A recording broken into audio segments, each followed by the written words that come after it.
But welcome and thank you for joining us. I'm Stephanie Larscheid, the Executive Director of Prairie Family Business Association, and it's great to have you with us today as we hear from Agatha Johnson. And I'll go ahead and introduce Agatha and then turn the presentation over to her. She has quite a lot of really good applicable information for each of you. If you have questions, please use the chat box to ask a question, and we'll monitor the chat and we can address your questions as they come or at the end. So feel free to interact as you would like. So to introduce Agatha this morning, Agatha is the founder and owner of Generations to Generations LLC, which is a family enterprise office. She's using her more than 30 years of experience. She has created a unique and an intentional process tailored to each client's needs. The process empowers families and their businesses to build and sustain structure and governance while striking a balance between family dynamics and the intricacies of business ownership. Agatha's clients appreciate the ability to successfully transition a family business for multiple generations. Agatha's experience is unique. She's the general partner with one of her sisters of her family's third generation family partnership with 8 siblings and has experienced firsthand the complexities of family business. Agatha is continually studying the Bowen theory family systems and behavioral finance to understand family systems and how family businesses can thrive. She also holds the Certified Private Wealth Advisor designation. This education focuses on the most sophisticated needs of her clients. Unlike most credentials, the CPWA focuses on a holistic and multidisciplinary approach to planning. She's also a certified financial planner and is the founder of Prosperity Wealth Management, which is a financial planning firm. Agatha has spoken at various conferences on the challenges and opportunities for families in business and of wealth. A wife, mother of 4 sons, 3 daughters-in-law, and grandmother of 7, she still feels it is important to give back and does so by mentoring through the community outreach, serving on the South Dakota Symphony Orchestra Board and Rotary Club of Downtown Sioux Falls. Generations to Generations is a visionary top-tier sponsor of Prairie Family Business Association, and Agatha has been involved with us for quite a number of years and serves a number of our members throughout the association and, of course, families nationwide. So we're very pleased to have her expertise with us today. And so we will go ahead and on your view, if you'd like to see just the speaker, I encourage you to hit the tab where it says Show Small Active Speaker Video, and then you'll see the PowerPoint along with the active speaker video in your screen. So Agatha, please go ahead and begin your presentation on diversifying. Are you diversified beyond your business? Thank you. Thanks, Stephanie.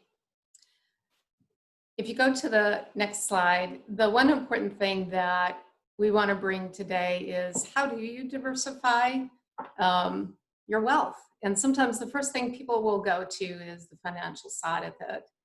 But we want to talk about the differences of everything that we have in our family, which is every element of wealth. So the stories that we're going to talk about today are kind of sharing experiences, but we're also going to talk about some governance structures and how do you just bring everything together, because it just seems complex and it just seems like, wow, that's a lot of work and a lot of time. So if you see on this particular page here, the one thing that we talk about is it isn't just the financial world, because at the end of the day, even as you've seen in this economy, the financials can be moving and ebb and flow. They can be great, but they cannot be great. So it's really important to have the exact amount of time allocated to all areas of wealth. So if you look at that, the one thing that we talk about is family. That's a tremendous part of your wealth. And if you look at human capital, if you look at the faith and the heritage that families bring and the stories and the history, if you look at the societal part of today, and you look at the financials and the structures. So every one part is really important to have a great balance. And it's also really important to make sure that we focus enough attention. So with this, I'm going to talk a couple of different stories here to kind of set the stage here. And the first one is a family that their story is really about the medical devices that they created. And some of the devices actually you would see in your doctor's offices or even in pharmacies. And if you think about that, that's pretty huge industry.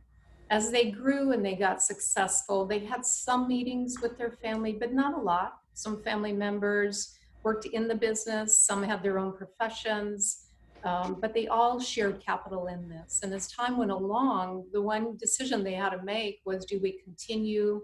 Can we continue to innovate? Are there family members that are coming in? What's the competitiveness right now in this industry? And after having it for so many years and multiple generations, they decided to sell. And it was a great, vast amount of financial wealth that came into the family. The challenge is the family really didn't connect. And from that sale created a lot of discord and frustrations amongst the family. And 3 years later, still working through how do you bring family back together now? Because the one thing about wealth, sometimes we feel the more we have, the greater it is. Sometimes the more we have, the more conversations we have, or it can also kind of turn the other way. The one areas, if I look at it from a wealth standpoint, what were the areas that were missed were the human capital side, talking about society and even the heritage and the faith for the family. So the other story that I'm going to talk about briefly is actually my own. So it came about a little different. I am a general partner with my sister, and sometimes there's events that happen in a person's life, and it kind of throws you into situations where it's either going to be thriving or it's not. And in this particular situation, there were actually 10 siblings. 8 of us are left, and the intent was 2 of my brothers were going to take the farming over, and they were. Along the way, as things moved forward and evolved, there were some changes that started to take place. And then we noticed that our dad wasn't quite the same as we thought he was. He was very quiet. And that generation actually was pretty quiet themselves. But in 2002, he was diagnosed with Alzheimer's. And that kind of set things into motion of it was either going to be a tailspin or the family needed to come together very quickly. So we did come together and we talked a lot about, what to do, how to handle the family operation and the farming operation, and, what does that look like? And we ended up doing a family limited partnership, and we had tremendous support from a team of professionals that we had put together to really help walk through this. And you have to keep in mind, this really wasn't the trajectory of what was anticipated for anyone, because for the most part, we were spread out doing our own thing. So in that case, we did get it set up. And with the 8 siblings, we got through the setup of it, had conversations of what we actually needed to do right at that very moment. But then we needed to start talking about what is our purpose and how are we going to manage this and who does what and all those very, very important conversations. And I can tell you those first 5 years were difficult because you come at it from a different perspective and a different experience and different view on it. And although we all grew up in the same family farm and on the family farm, there's a lot of age difference of how our parents even were with us. And I do remember having a lot of conversations with my dad because he was very open and actually really proud of the history. So for that, we are very thankful.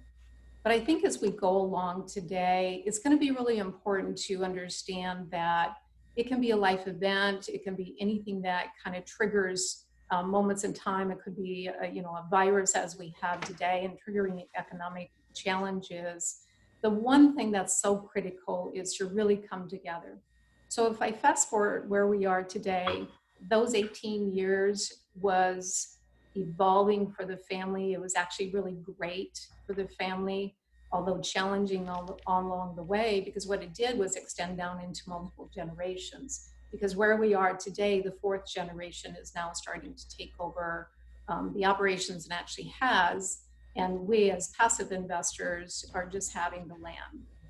So the next one that we want to go to is, here's just a frame of reference here.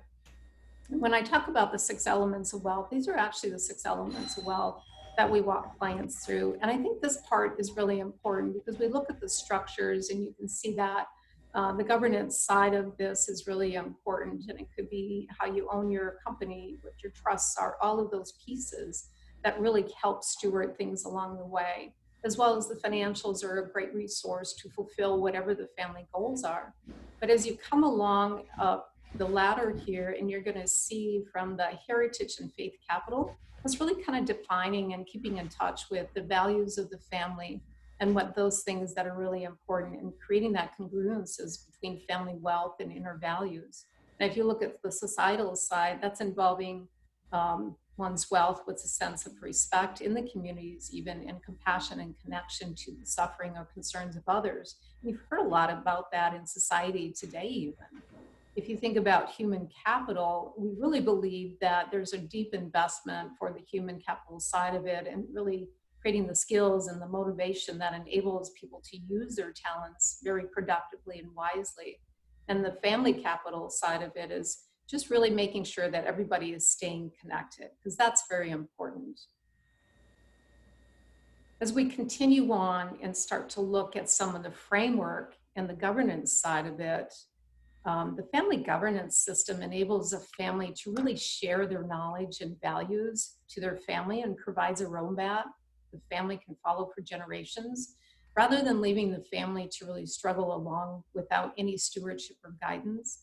And we have experienced, even with our own family, the benefits such as the family unity and the reduction of family conflicts and preservation of family values and wealth. Those far outweigh any costs or any investments. And today, we're going to dive a little deeper into specifically the family council and the assembly and retreats, because those are where you can have tremendous conversations. And although sometimes hard and difficult, there is an earning of respect in how you have those conversations, because you also learn conflict management skill sets. As we continue on with the family council, I look at that part of it as 3 really critical areas that really must be managed to function together. And so if you think about that, establishing even clear purposes for your wealth, and having a clear understanding of everyone's role, and establishing effective decision-making processes. So a wealth enterprise is formed when a family begins to think of and manage their wealth like a business almost. Over decades of working with families, like even my own, we've seen that families beat the odds and sustain their wealth by managing it as a professional endeavor, and really tapping into the same processes and best practices that we use to create the wealth in the first place, and even in our business. The next slide on the family council as well. I think the really important part too is we have to understand a family council is where the family derives the wealth from a standpoint of whether it's a business, whether it's an investment portfolio, whatever it is. That conversation is really, really critical, because that leads everything for the family, and really should lead everything for the family. So if you think about, what topics can be discussed, there's opportunities for financial literacy as well in those family councils. It should be that driving force, and to be okay to be vulnerable and to talk about what does that mean. You also look at establishing a mission and a strategy for the family's wealth. And I want to be real clear, when we talk about family wealth, it is all of those elements. You look at deciding, for example, what your family's short, mid, and long-term objectives are. What is that? How will you prioritize those objectives? And what does your family see as the purpose of doing this? If you think about really clearly defining anything, the framework of being transparent with each family member's role is really, really important. Your family should really drive that vision. I think one of the biggest hurdles, and I'll talk about my own family, that we had to overcome is that although there were 2 initially on the farm, there also were 2 others that were farming, but not on the home place. And so one of the biggest hurdles that we had to overcome when we were talking about this is, how do we handle that? Anything from even being fair to everyone, which those that weren't in the operation or on the farm, and those that were on the farm. And it's like that with anything. We had to talk about distributions. In the family council, that's a great time to start talking about, do you make distributions? Do you reinvest back into another business or the existing business? Do you invest in other areas? Do you continue to grow? What does that look like? Those hurdles that you can really overcome in those family council conversations are really getting to know, at the end of the day, what is that vision and mission and purpose collectively for all? Because that's where you're going to really focus your time. If it's not conversations that you are comfortable with, just know that at some point it's going to come up, because you're going to have personal desires and goals that are going to come into the equation. And having that family council conversation, and even the literacy and the understanding and the education, is so important. You can bring outside advisors in, bring professionals in to kind of help you with specific topics even. That part is important. And if you look at it from a generational conversation, is this something that you want to continue to develop and grow? Those hurdles of personal needs versus the shared needs are really important and need to be flushed out, because otherwise it'll be a hurdle that, if you don't overcome, can also start to put things in disarray, and you'll have tremendous amounts of discord there. Agatha, we have a question from your perspective. What is that biggest hurdle that families often deal with that creates conflict in the business? The biggest hurdle is when you have competing needs between personal desires versus shared desires. And if those things aren't flushed out and actually planned on both sides of the equation, it's really going to be important. The hurdle that we really had to overcome was that. And part of it too was our own perspective, right? Our experiences, what we think was understood, that's also going to come into play here. And so just even sharing, well, here's my view on it, here's why that view is there, and asking clarifying questions is really, really important. Those hurdles of competing needs are what's going to need to be flushed out. In order to overcome that, you have to be okay to talk about that. And that is one thing that we had to talk about, because there were so many of us, that we had to really flush out, what was our purpose of even doing this? And are we going to steward this for multiple generations? What do we need to really do and talk about?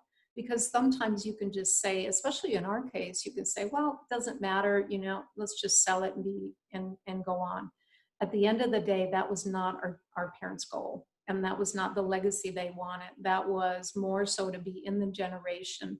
And then the siblings had to come to an agreement on, that's how we're going to continue it. And we did. But it did take time to flush that out.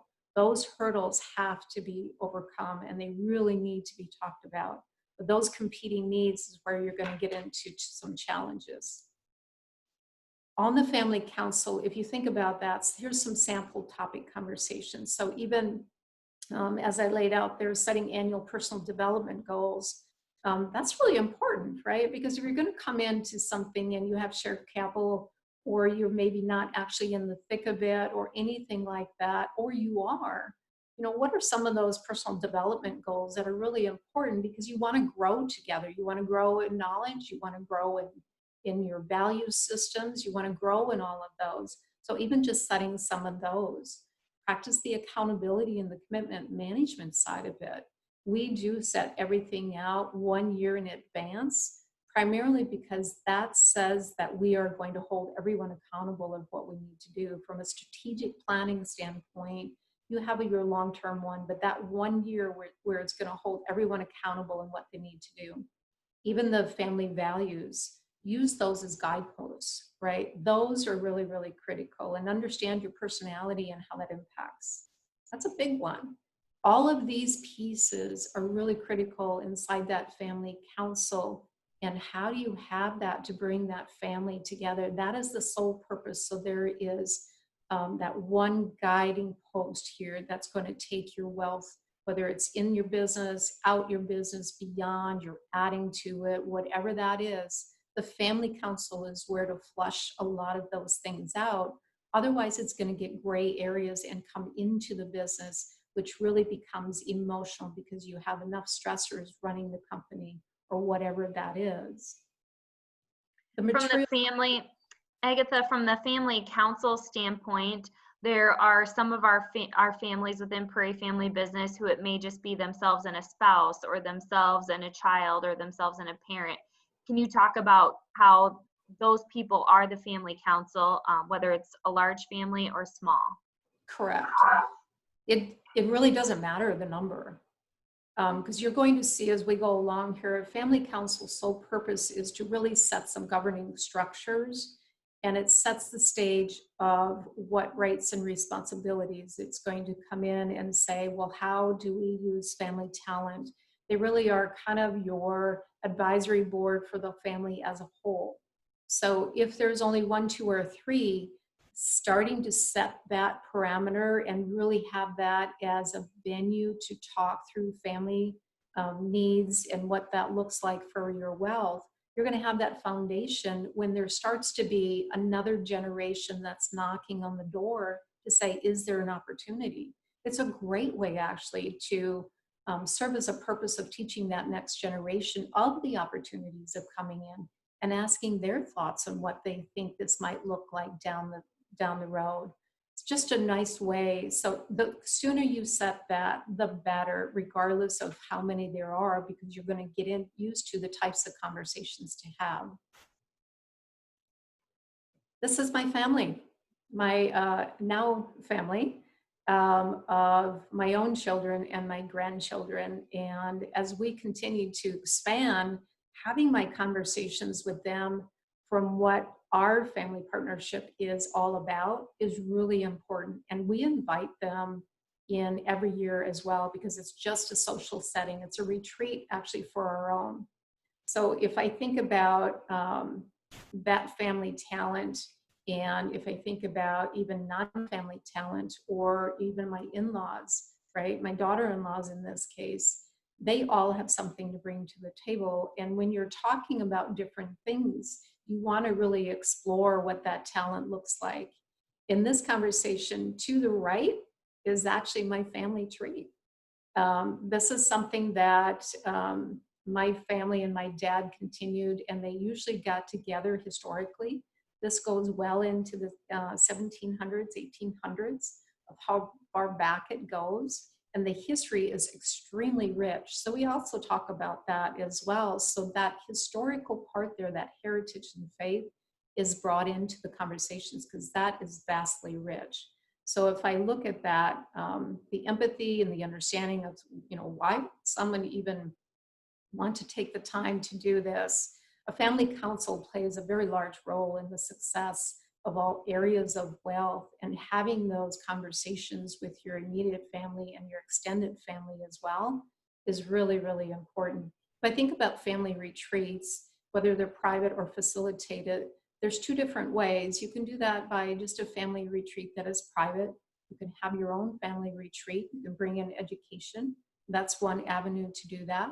There's another one, Prairie Family Business Association does have a retreat as well, and we've experienced that because there's a lot of work that goes into those few days there. And the great thing about that is you're away from your business, you're away from everything else. No phones are allowed, at least for the time that you're engaged there. And so you really bring that moment of clarity into what you want for your family, what you want for your business, what is the challenges, and really have that venue to talk that through. And one of the things that I think is great too, and I love the location that Prairie Family Business Association chooses for that particular retreat, is really about even the food, right? That social aspect of just getting together and the families talking about what they've learned, their sharing of stories. That's what those retreats are about, and they're really, really important. If I look at the continuation of that, this is actually what a family assembly is. This is, again, part of my family. And I really stress part of it. There's about 100 nieces and nephews just in from my siblings. So we have an extremely large family. This part of it was a weekend that we tried to get as many together, especially with my mom's siblings. And so we always tried to do some of those things on an annual basis. My siblings today, every July, we do that as well. And we open it up to have everyone come. And the family assembly is really just to share experiences. It's not to talk about business. It's not to talk about anything. That venue is really to keep togetherness with the extended family and just having some fun about sharing of stories, whether it's sibling related or the cousins are growing up. But as the world is so global already, this is fun. All of these particular on this page, they live in multiple states. They don't all live around here. And so setting that well a year in advance is important. We have the same weekend every year. We don't waver from that. And I think that's the importance to understand the difference between family assembly and family council. So if I look at family enterprise governance, this is just going to kind of give you an idea of what are all those governing bodies inside of family enterprise governance. It's anything from shared capital to your business to your personal. That's an enterprise because it makes up everything that is made up of the family themselves. And if you think about those structures, they're really meant to really complement and have competent advice inside there and manage family businesses or the investments or whatever it is. And especially in a volatile world today, you have different conversations in each of those different governance structures, and they're intended for that. So we stay focused and we don't get into gray areas that are really intended to be in a different location. If I look at the family enterprise planning, these are just some notes here for you to kind of look at what does that actually mean. You're going to do anything from even looking at your portfolio of your business or businesses or your portfolio of liquidity or illiquid. You're going to look at all of those areas. And actually, regardless if it's business or personally related or family enterprise related, you really take that same mindset. If I'm doing planning for my business, it's really important to do planning personally and beyond. And especially if you look at that family talent planning and development and family generational career planning and senior generational career planning. If I look at the diversification in your business, this is under the umbrella of the family enterprise. So you want to make sure that you look at the revenue streams, where are they coming in from? Are they multiple product lines? Are they different markets or service innovations? Just to really make sure that regardless if it's market or the customer interest change, what does that look like? Are you diversified enough? If we look at the business framework, these are just some questions that you can ask yourself. What does that strategic plan look like? And really taking the time to go off-site so you can have a business retreat that is really important, because it's hard when you're in the thick of it, you're doing things every day, and it feels like you cannot get away. It's exciting just to have a vacation. When you pencil that in specifically on an annual basis, or great is quarterly, just to really talk about where are we at? Are we still on track for our vision? What does that look like? And if I look at diversification in a personal portfolio, it's really the same concept. You're doing parallel planning between your business and your personal, and you're really working through almost the exact same things. Am I liquid? Am I illiquid? What does that look like? How do I help in reduction of taxes, which is also important?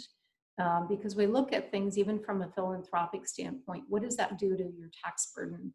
Or if you're adding retirement plans or whatever it is, or you're adding investments, there's great tax strategies that are really important to also look at, as long as it's really following what is the family trying to do here and where's your wealth going.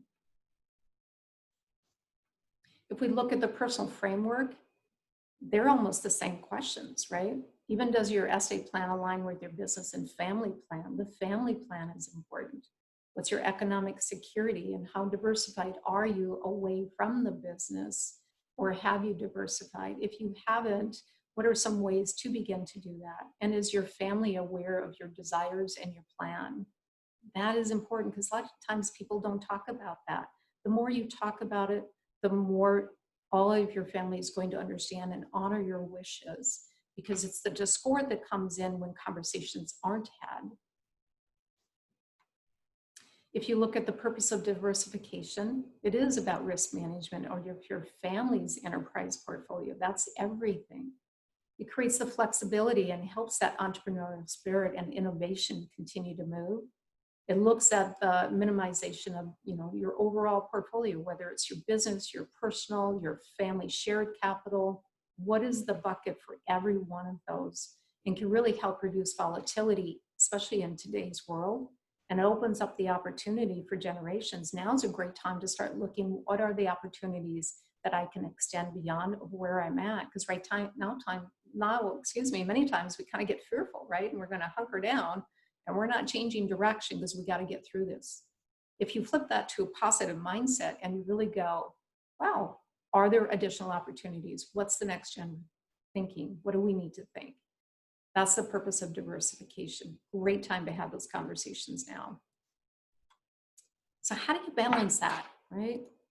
So I want to get through some very important things so you can ask questions.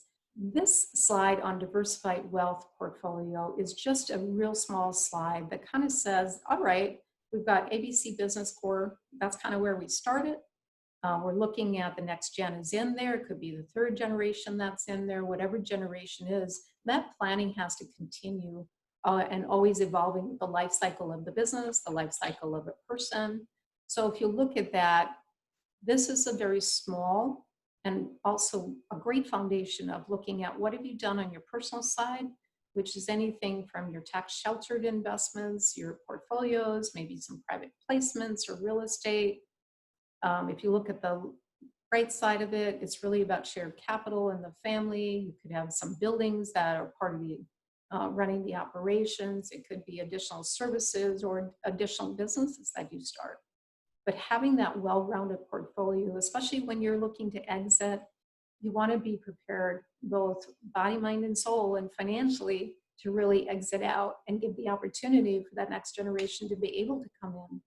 So the talent of that, what you've been developing, all of those pieces are really, really important.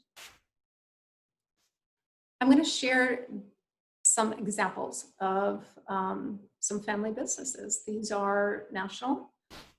They are not local. And in this case, it's a third, fourth generation with the fifth about 8 years out. That's how they planned. This was started by the great-great-grandfather and really just started as a trailer park. And it was really, let's just have some fun and open this up for people to have an opportunity. And as things evolved and the idea from the family came, well, why can't we have this a lifestyle living community? They started down that path. This is about a 45 to 50 year span here of how this thing was developed out. But as you can see, as their talent came in, they started to continue to evolve from having their own real estate development company to then owning their own construction company. And some of the family is actually running all of these pieces. Then you went over and you look at additional businesses that they included and added in, and they started to add in retail shops, a golf course, event center, and now they have their own family bank and actually run it as a bank. They also have a liquid investment portfolio that's really important, and they're also beginning to prepare now for that fifth generation, and they bring them in the family council meetings. They have the family assembly meetings because the relationship piece is really going to be the glue that's going to hold this thing together, and you're all going to come together to really make this happen. So if you kind of can think about it, it's about the size of Sioux Falls, how large this thing has grown in that time span. But they were really intentional on all of those governing structures. There isn't any one that's more important. Every one of them is critical to do. But remember, this started with the great-great-grandfather, and they started those from the very beginning. If you look at this next example, this particular core business for the family is actually resorts throughout the world. And Dad originally started working for a company to save so he could get moving, started his own company as an air conditioning service, sold that, and then started this. They've got 8 children. And in this, each one is playing a role. First, second, and third generation now is also knocking at the door. And as they continue to evolve, their diversification was not only in different areas of different companies, it was actually in different locations. So you have some of the farming operations in the US and abroad. So that's how diversified they went. They also went into their family foundation and philanthropic. And I think the important thing about all of these families is it was evolving over time. It wasn't something that just happened. But when you think about strategic planning is also about the human capital, the family talent.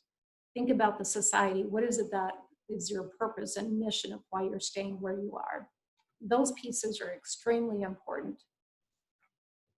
And I think the biggest thing and the thing that they have in common is that, the words here that I have, is their dogged pursuit of family relationships and their desire to grow well, to have operational excellence in everything, and to seek out a great team of experts to grow with them. Those are really, really important. They take a long-term view.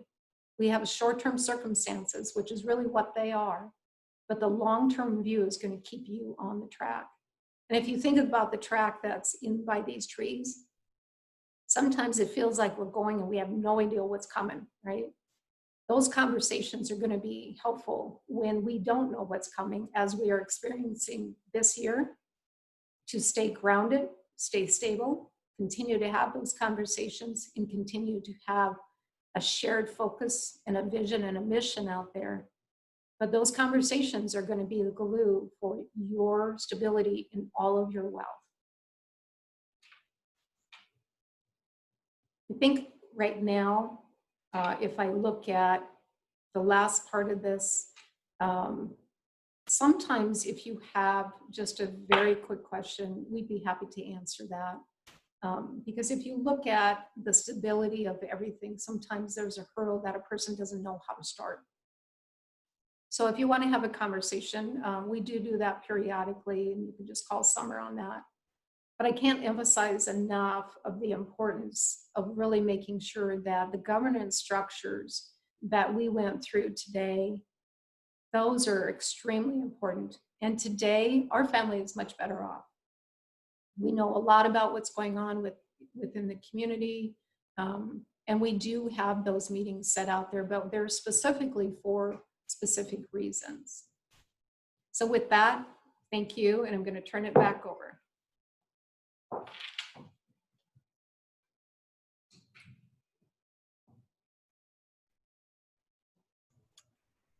Well, we do have one question hanging out there. If you have any questions, please type them into the chat and we can have Agatha address them. The question we have currently is, do you have examples of performance reviews for family members versus the employees of your business? That's a great question. That's the hard question. Performance reviews, what we've experienced is they generally are the same as an employee's performance review. If at any point you don't have those, in many ways, it's hard for them to know how they're doing, what expectations are out there. But performance reviews are really, really critical, especially if you're working in the business, because you don't want that to look like anyone is sliding by. And having that conversation actually with them is important because you're helping them to grow and to develop. Performance conversations, if you keep them in the context of what is expected of that particular role, that is really important. And you will see that, and they'll start to perform much better. If those aren't handled or those reviews aren't coming into play, then that's when things get a little gray as to what the expectation is, entitlement, any of those pieces. And if you keep the frame of reference around, this is a position that's in the business, and if I need to replace it, what would I expect of that person? That's really important. And a lot of times family members from a character trait is really looked to be at a much higher level.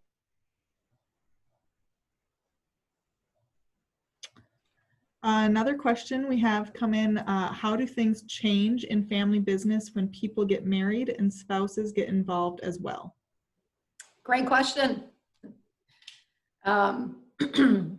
We've seen it much better when family in-laws are included in conversations.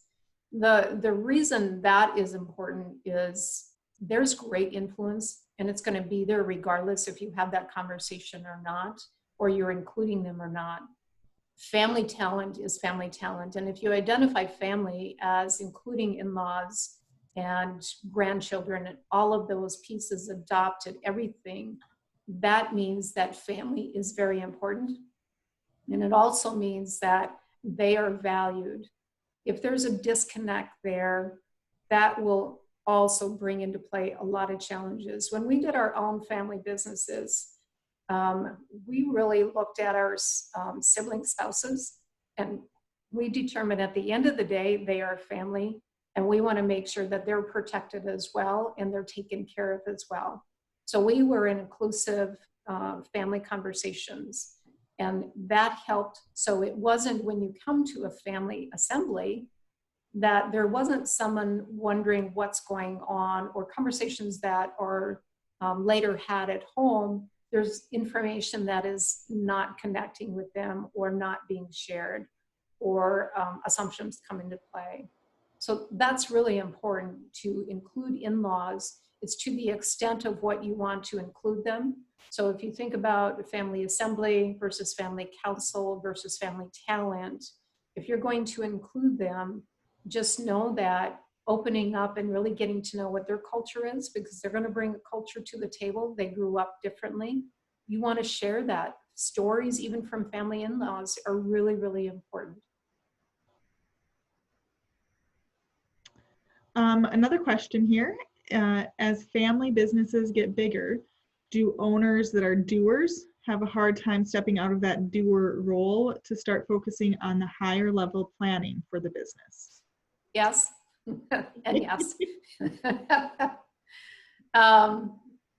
That's the hardest part, right? Especially if they're an entrepreneurial spirit. That really is important to step out, though. And when I say that, I mean rise yourself up. Your career plan should be about getting to the highest level, which is mentoring. If you can get to that level, that is wonderful. And we always try and have our families think about the day you exit, that you physically do not go to the business anymore, should be the day that no one even realizes you're gone. If you can accomplish that, you have done your job, because the next generation must be able to step in, step up, be able to problem solve.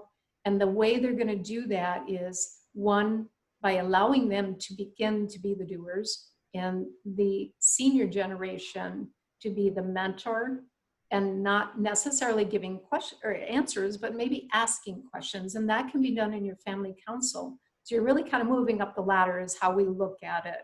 And sometimes even beginning to shift your board. So if you're at the board and you're still directing, that allowance of that next generation being able to problem solve is not going to be as much. So we look at that part of it, although challenging, which is why we have senior generational career advancement and planning. That part's really important. And if I even look at my own situation and even the partnership side of it, so we've got all these different entities, that's important for the fourth generation to now begin to make their own decisions, and not for us to say how to do those things. And even in my own business, one of my sons is working for me and has for the last 7 years. And as we continue to grow and develop and have our team grow, it's important for me to step out and not make all those decisions, but the team to make those decisions.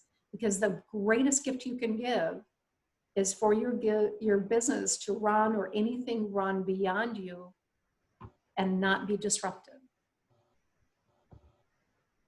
Great, thank you. Another question we have come in here is, what do your contracts look like, and what is your fee model? Sure. We are on a retainer model, and the biggest part to that is We're very focused on the big picture, and that means that in that big picture, there's all these different projects that need to take place. So along the way, the projects are going to move from one to the next, and it's an actual agreement with the family of, observations from our part, agreement with the family of where their starting point is, because everyone starts at a little different point in time, and it could be a pain point. And we want to make sure we address that. But we do family strategic planning that overlays with the business and investment or wealth, whatever it is, so that they all complement each other. But the retainer is important from a standpoint of, if we go hourly, I don't want anyone to be afraid to call me at 9 o'clock at night or on the weekend, because that does happen, good or bad. And a lot of times in the evening, it's probably an emergency. And I don't want anyone to think about, oh my gosh, it's going to be another hour with Aggie. This is a retainer, so it's a partnership with you. And that has worked well on that model, because there's a lot of times that some very important parts, and I'll use an example in this particular part, and it kind of flows into probably the question of what do those sessions look like. We had a CPA firm call us and say, hey, we've got a family, they're just at odds right now, they're in a big expansion mode. What does that look like? And in this case, there were two at the helm. And so this happened to be the week of Christmas. And so our decision was on Christmas, because they were coming back from Christmas Eve morning, we had the session with them. That was a free session. And part of it was just helping them get over a hurdle. And so we took 4 hours on Christmas Eve, because I told them by noon I'm leaving for my family. So let's go to work, right? And we did. We came in at 7:30 and we went to work, and we hammered through a lot of things. And the great thing about that is there were about 4 takeaways from that, and they put everyone into place. Those things are really, really important, because sometimes we do need just a little bit of a push, or someone to just really kind of help facilitate through those conversations and ask really hard questions. Thank you. In a tightly held family business, is it possible to work stepchildren into the ownership mix? I'm sorry, could you repeat that? It was a little quiet. Yep, in a tightly held family business, is it possible to work stepchildren into the ownership mix? Absolutely. The question again is, who is family? And although everybody identifies it a little differently, if a stepchild is put off to the side, they almost begin to get the redheaded stepchild world to them. And that will create discord. Family is family. And even in my own family, that there are stepchildren involved in the big part of it, we don't identify them as anything different but family. And I think that's the family that has to come to that understanding of what is family. The more inclusive, the more talent pool, the more shared ideas you have. And that's how we view it, as a great opportunity. We don't look at it by a line in the sand of what's blood and what's not. But that's something that the family needs to identify. Absolutely, stepchildren can come in.